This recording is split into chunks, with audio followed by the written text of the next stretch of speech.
back up here a little bit. We have our 2 wedges. They warped a little bit after I cut them, and that's no big deal. These are going to be the permanent fixture that the blue pine nails to.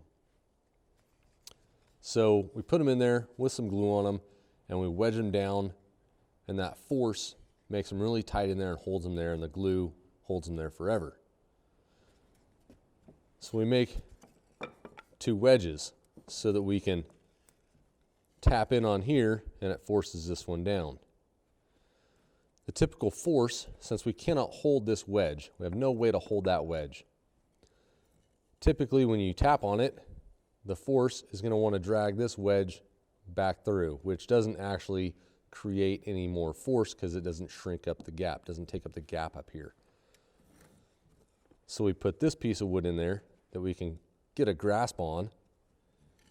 So when we tap on this top piece, it doesn't let this bottom piece, it doesn't put the force, the inward force on this bottom piece, and it can take up the space and put more downward pressure on this piece right here, forcing them together tighter.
So a huge thank you to everybody that put their comments, put their ideas in the comment section of the last video.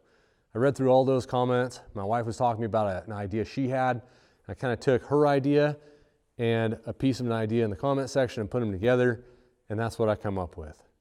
Now my first plan, my first thought, idea on it was to spray foam that little gap and leave about, I don't know, an inch, 3/4 of an inch, and then use some construction adhesive to glue a piece up in there.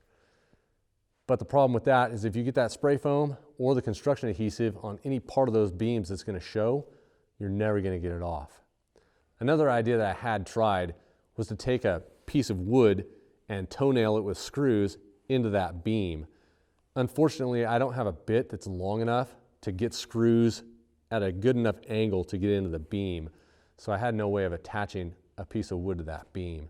I could have gone down to the store and got a bit, a longer bit, but it would have taken me about 2 hours round trip.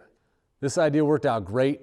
Making those wedges took a little bit of time, but when I got them in there and got them measured up right, it worked out fine.